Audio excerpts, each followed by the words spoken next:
On this episode of Turning Point Tactics, we're going to be asking ourselves the question, is Kill Team dead? Nelson's so excited he has to go look out the window. We're going to look at that, we're going to look at the tournament scene itself and talk about how some of the changes have come about, what we're hoping to see, and why I think there's some good news on the horizon, albeit in the short term. We're still waiting for that balanced data slate. Hello and welcome to Turning Point Tactics, the competitive Kill Team 40k podcast and YouTube channel focused on giving you the strategies and tactics to seize initiative every turning point. I'm your host Ryan, and I'm here to give you the tips and tricks to elevate every part of your Kill Team experience. If you enjoy this content and you want more, you can join our Patreon for as little as £3 a month. You'll get access to our Discord, patron priority questions, early access to videos including Kill Team bat reps, faction guides, and much more. If that's not for you, you can support just by hitting like, subscribe, and sharing these videos amongst the community of Kill Team enthusiasts local to you. With all that said, let's get into it. So, as you all know, we have been waiting for a balanced data slate for quite some time now. The game got released with High Storm back in October, and there's a few people playing it a little bit earlier than that, I guess, with the sort of pre-release rules and that sort of stuff. But we've had quite a good weight of evidence of what the game's like, where the issues with the game lie. We've had that for approximately 4 months now. So it's been a little while with the game in the state that it's in. And really, I think the Kill Team community was kind of expecting a balanced data slate to come out in the end of last year. So usually at the sort of the 3-month point is when we were expecting it to happen. We got a bit of a weird interim release. So back in November, just before the World Championships, we got not a balanced data slate, but a rules clarification is probably the best way that I would describe it, which at the bottom of the article said that we would have more information in a few months' time, and now we're sort of waiting to see what those few months' time is. The issue that we have, I guess, in the moment with the competitive scene is, let's take the world's largest tournament, LVO. I think most competitive players could have told you who was going to win, or it's not who was going to win, that's the wrong term, which faction was most likely to win LVO way before LVO happened. And LVO actually did some interesting things to try and, I think, reduce the chances of that happening. So they made some rules clarifications of their own, and they also made some subtle nerfs to elite teams to try and tone them back a little bit. And I guess what we saw is that actually, even with those nerfs applied, it didn't really matter in the grand scheme of things. So for those who don't know what changes I think should be made to the game, I've done an entire video about it, which I'll link in the description below, so you can go check that out, where I talk through most of the changes that I personally would like to see and why I would like to see them. And the comments of that video is a really good place to be able to see all the thoughts and discussion of loads of people about those changes and why they might think that my opinion is wrong, or why they think there's something that I've missed, or why they agree with me and that sort of thing as well. So, but the main thing I think everyone is agreed on, for the most part, is that the game is in need of a balanced data slate. So there is a few teams that are playing sort of outside the rest of the meta, and what that means broadly for us is that you essentially have almost 2 different games being played. So you have Warp Coven, Legionary, Hierotek, Inquisition, and in part, Void Dancers are sort of the top 5 in my opinion. And then you sort of have all the other teams. I actually think that there's probably a little bit more of a grading than that in a sense. So we could do a tier list, but it's only valid for about, how many days before the balanced data slate comes out. So I kind of want to wait until I see what the changes are before I make a tier list. But essentially what I'm saying is you sort of have those top 5-ish teams. And then I think what you have beneath them is most of the Eldari teams, which I think are definitely up there, but being held back by some of the more oppressive teams. And also teams like Felgor, which I think are probably flying under the radar at the moment, but I think will be a problem when we see the changes come out if they don't get touched. So what does this all mean for us? Well, usually we're expecting sort of a 3-monthly cycle of changes. It might be that the intention now is to go to a 6-monthly cycle of changes, in which case we'd be looking for another sort of 2 months before the balanced data slate comes out, or maybe it's going to 4 months. So we're kind of like waiting to see what that means for us. Clearly we had those rules clarifications, but I don't really count those rules clarifications as a balanced data slate necessarily. So this is the longest period of time I think we've gone without a balanced data slate. And I think when we brought the new edition in, everyone sort of had the understanding, like, it's a new edition, you're literally changing 80% of the rules. It's a bit excessive, but you know what I mean? Like, a load of the teams have new ploys, they have new individual data sheet abilities, etc. So many changes across the game. Everyone acknowledged there was going to be problems, right? Like, I don't think anyone was in any way sitting on the fence that it was going to be a perfect release, right? Because that just doesn't happen, right? That's just being realistic. It doesn't happen. So we were sort of expecting there to be quite a quick turnaround with the sort of response to, I guess, initial testing and feedback from the wider community.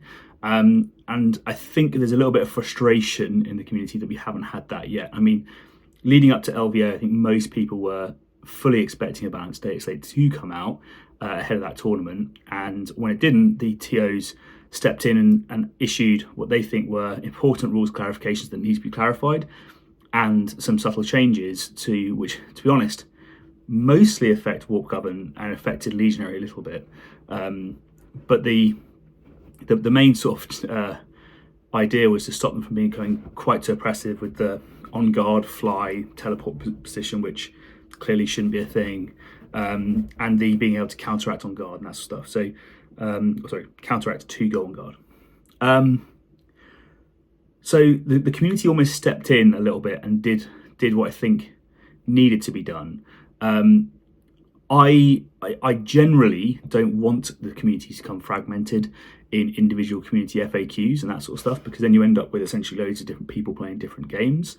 But if it carries on as it is, then that's sort of probably what will happen, because people will start, in the absence of an official, rule set, will start making their own changes, right? Because they want to keep the game fresh, they want to keep the game engaged. Now, I'm almost 99% certain that this is of absolutely none of the choice or will of the design team at all, because like GW is a big company, right? And they have the marketing guys, the sales guys, probably some sort of sales strategy and all that sort of stuff. And currently, for those of you who are hawking Warhammer community, looking for what the next drop is and what's coming out, they in the December period they had the 40k detachments being released. So basically daily content that they probably didn't want to interrupt too much with a big kill team shake up potentially.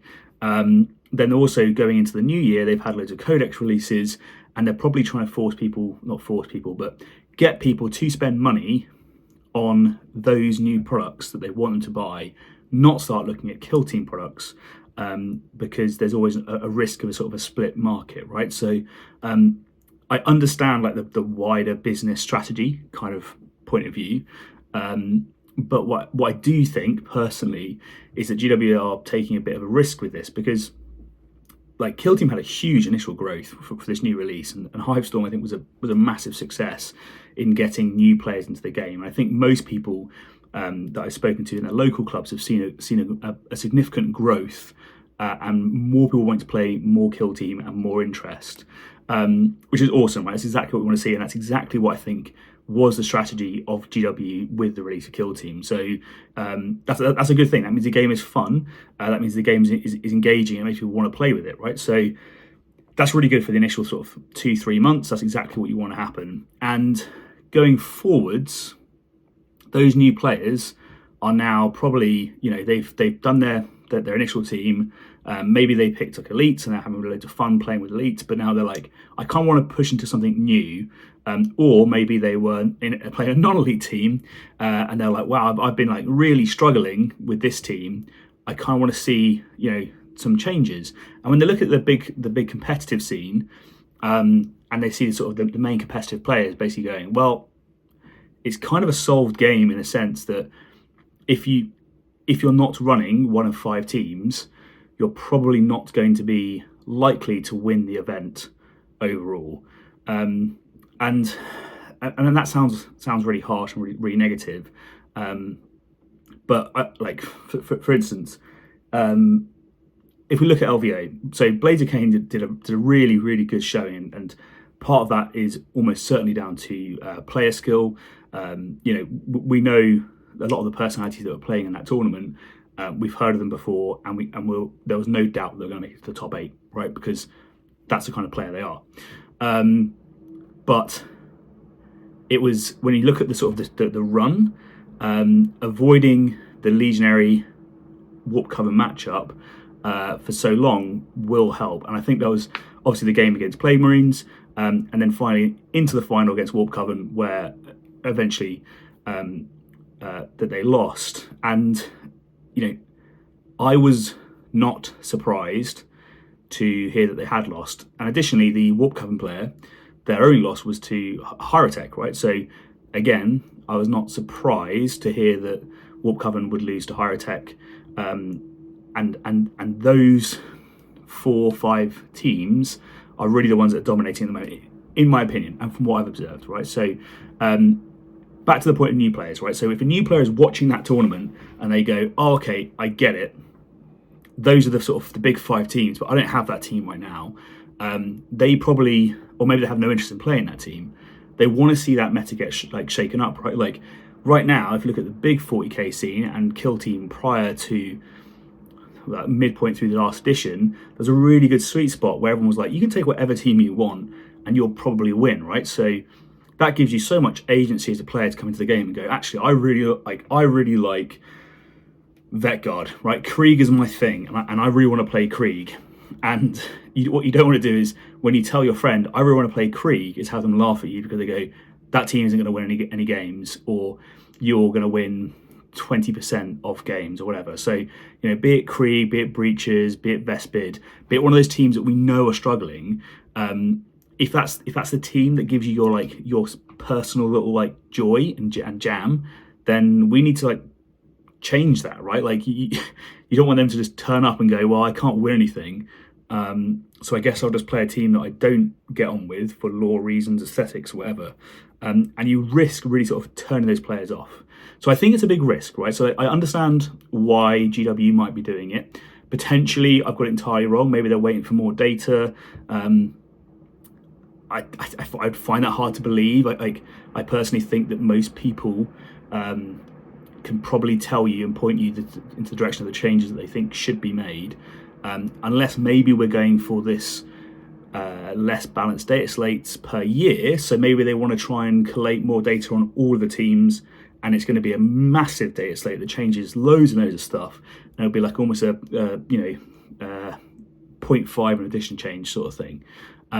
So I'm not too sure where we're at with that, but the point being is that I think it's risky. I think there's a risk that the longer we go on with more games coming out, like the new Halo game coming out and that sort of stuff, which will potentially take those new players away from Kill Team.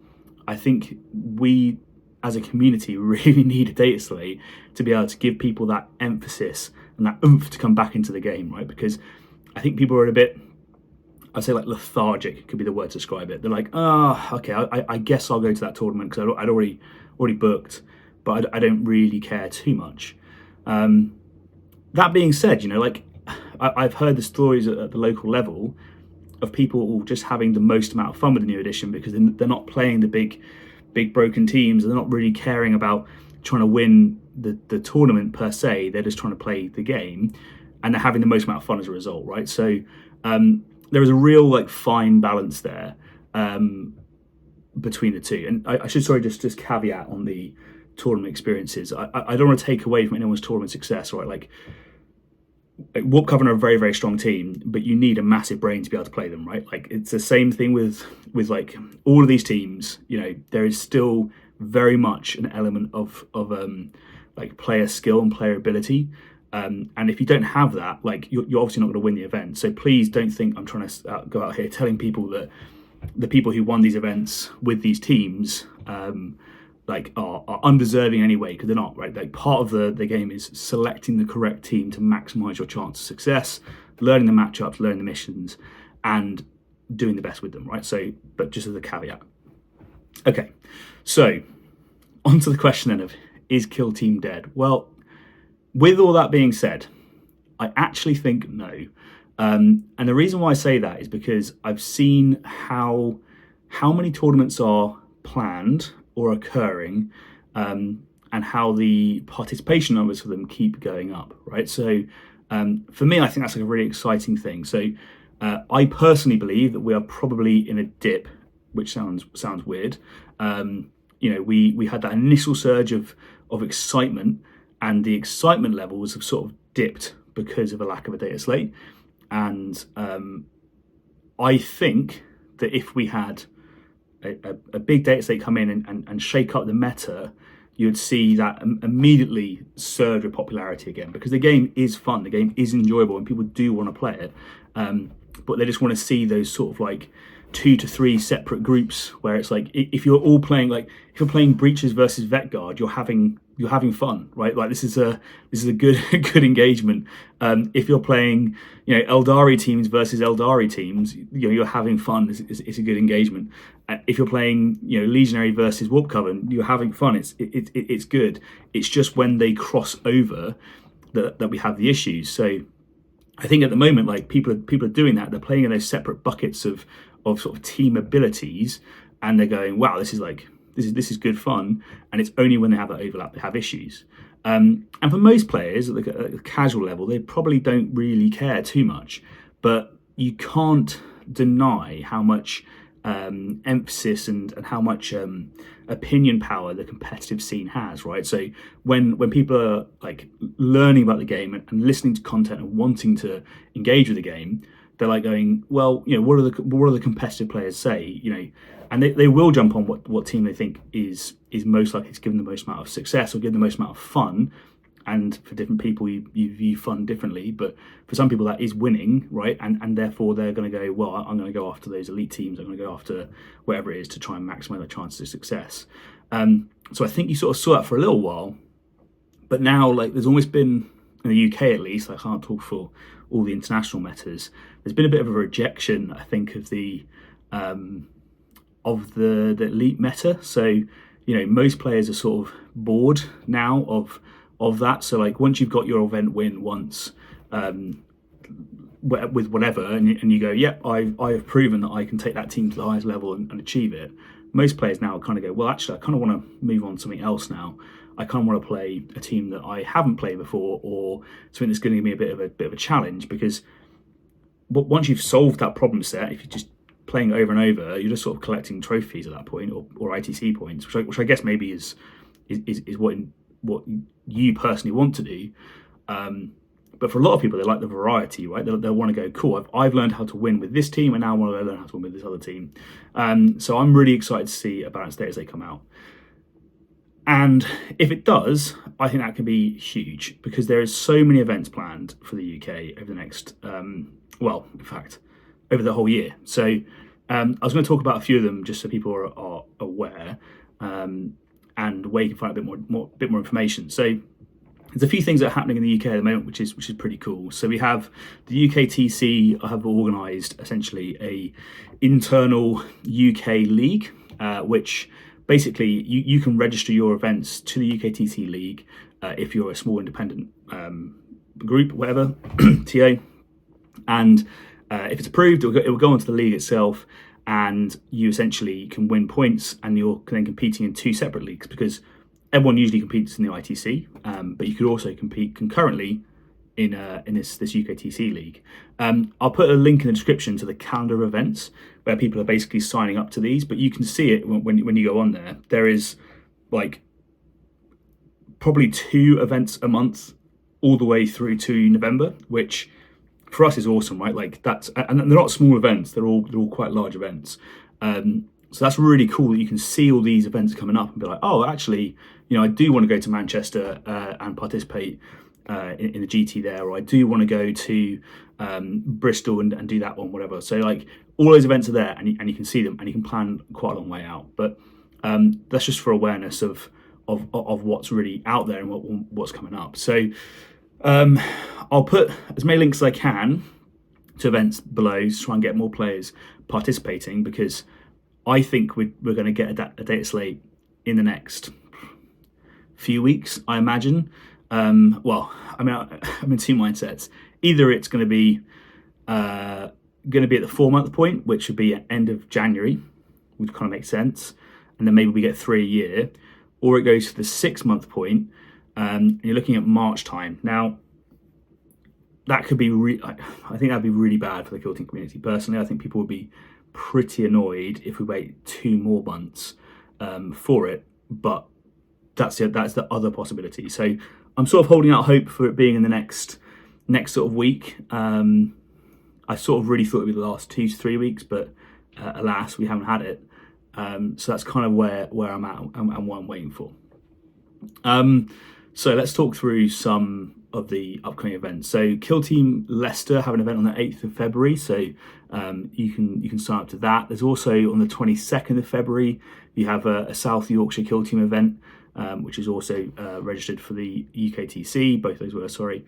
Manchester GT is happening on the 1st and 2nd of March, which is pretty cool. There's some teams tournaments going on, 15th of March, hosted by Lincoln. Then on the 22nd of March, we have Leicester Goonhammer. Tickets for that, I think you have to go via Eventbrite, not via BCP, but you can get those. And I believe it's being hosted by Can You Roll a Crit again, which would be really cool to see. I didn't get to go to last year, so hopefully I can make this year's. 5th and 6th of April is a Sheffield GT. Now that one, I might be TOing, but there is like 2 work commitments either side of it, which are fluid on dates, so it's becoming more and more likely that I'm probably not going to be able to do it. But in that case, Declan, who runs South Yorkshire Kill Team, is probably going to step in and run it, and he's a really good TO, so I have no qualms about that, but that'll be a 64-player event. Then the 19th of April is the Easter Egg Extravaganza, Easter eggs, I can't remember how they say it. Essentially, it's not Kill Team, 64 players, golden ticket event that happens on the 26th of April. So, 19th of April, which is awesome. So again, like if you haven't been to a Not Kill Team event, I highly recommend that you do it. They pretty much always get positive reviews. Jason is the man when it comes to TOing, and will make sure that if it's your first event, you have fun and you always leave with something, right? So, highly recommend that. Norwich Kill Team are hosting an event on the 26th of April, so the following weekend you can get yourself to Norwich and you can go do something there as well. You've got the Bristol GT on the 7th of June, which again is a UKTC event. So all the UKTC events, by the way, I should say, are golden ticket events. And in fact, most of these events are golden ticket events, which is pretty cool. So if you're interested and you want to try and get yourself over to Atlanta, there's plenty of opportunities to do so. So that's the 7th of June. And then talking about golden ticket events with lots of opportunities, the 21st and the 22nd of June, I'm going to be hosting the TPT event again. So it's shifted dates slightly. So it's now 21st to 22nd of June rather than September. But that's hopefully to allow better participation. And the other thing that's going to hopefully allow better participation is you can come for either the Saturday or the Sunday or both. And there'll be a way to win a golden ticket if you can attend only one day. So even if you can only make it Sunday or you can only make it Saturday, there should be a route for you to make or get a golden ticket, because there will be 3 golden tickets available, which is really, really cool. And depending on how much funding we can make, we might be able to do potentially some funding towards travel as well, which is kind of what we want to get to. So if you're interested in that, then please reach out. I'm going to try and put some details out for how to get in contact and get tickets for it. Essentially, if you buy for both days, we'll give you a discount. And if you buy early, we'll try and give you a discount as well. And if you're an international traveller, we can also try and give you a discount to try and make sure it's as open to as many people as possible.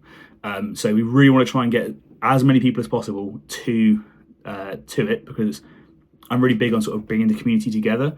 And it's a good opportunity if there's 3 golden tickets up for grabs, right? So I hope that entices people to come to the event.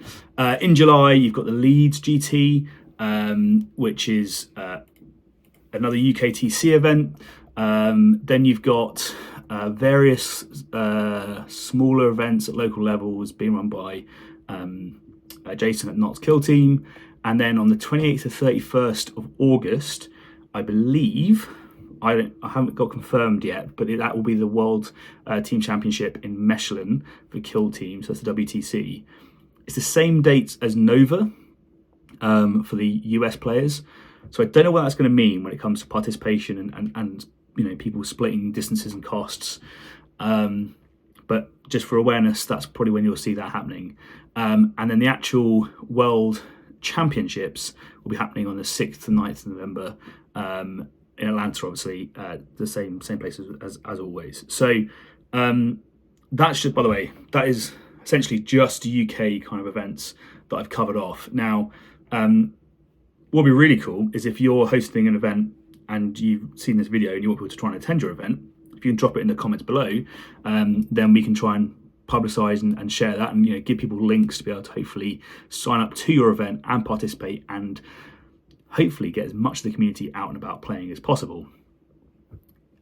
If we get a new balanced data slate with all those events, I think there is absolutely no chance Kill Team will be dead, because even but people are signing up to these events and excited about these events, even with the current meta as it is, right? So I think as much as we all do like to complain about various things in the game, and the game does need some significant changes, I think there is still so much interest in the game that we're all right for the short term. But we do need GW, we do need that data slate, or just communication, like, is probably the best one. For TOs and that sort of stuff, it to this day, I don't really understand why GW can't say this is the day that we'll release a data slate. Like, just give us a date and we can work towards it, right? And that means everyone can do their planning, because it can be quite difficult for TOs who don't know, and for players as well, when they're trying to build a team in time for an event, or select a team, or do their practice games, or whatever they want to try and do. If they have no idea when the data slate is, then they don't know what to do with it. So I guess there's a risk that if you say the data slate's not going to be for this long, then people will say, well, I'm not going to play till the data slate comes out, or something like that, maybe. But I think we're due one, personally. I think we're due one. And I think most of the problems of the game have been identified. I think when the big teams get taken out, so I'm expecting Warhammer to get hit hard, Legionaries to get hit hard. I think Higher Tech will get hit a little bit, although I think they should be hit harder. I think Inquisition will get hit hard, although, yeah, I think it'll get hit hard, although I don't know if they're actually as good as people think they are. I think they've just been the team of choice for a lot of good players, if that makes sense. So I think they'll take damage because of that, and I think Void Dancers will get maybe looked at a little bit, but not much. And then my prediction is that the other teams that I think are problems, which you check in my other video, will come through. So it'll be really interesting to see what you guys think the meta is going to be like in the next few months, like post data slate. Who do you think is going to be king? And who do you think, with all those tournaments I just talked about, are actually going to be winning them? Because there's a whole bunch of golden tickets up for grabs there. So there is a good chance that the UK could be sending a huge contingent to Atlanta to win it again, because for those that weren't aware, the UK won at the World Championships for Kill Team last year. So, which is awesome, right? So hopefully we can do it again as a collective. I won't be able to make it this year, but I am going to be rooting and trying to get as many people to there in the best fighting condition they can be, to give people hell is the plan. Cool. That is it from me. Hopefully that was of some use to you. Hopefully that's giving you some dates or rough ideas of when you can get involved in Kill Team tournaments. Please do reach out to your local TOs, give them some support, turn up, speak to your fellow Kill Team brothers and sisters, and get amongst it, because there is so much value that comes from just having that community around you, and really, I think the support that you can give each other just by turning up and throwing some dice, right, is awesome. Nelson's having a bad dream, which probably means I've been talking too long, so I'm gonna cut it off there. But thank you so much, and I'll see you guys soon. Take it easy. That brings us to the end of the episode. Hopefully you found something new or useful while listening, and if you did, throwing us a like would be greatly appreciated. If you want to make sure you don't miss any episodes, make sure you hit that subscribe button and click on the bell so you get notifications as soon as the next one drops. It really is the best way to help a small channel like ours. And if you can't wait and you do want early access, we have a Patreon where you can get exclusive access to all our content ahead of time. As always, we'd love to hear your thoughts and feedback. Just drop a comment below and we'll get right to you. Thank you so much for listening. I'm your host Ryan, this has been Turning Point Tactics, and we'll see you next week.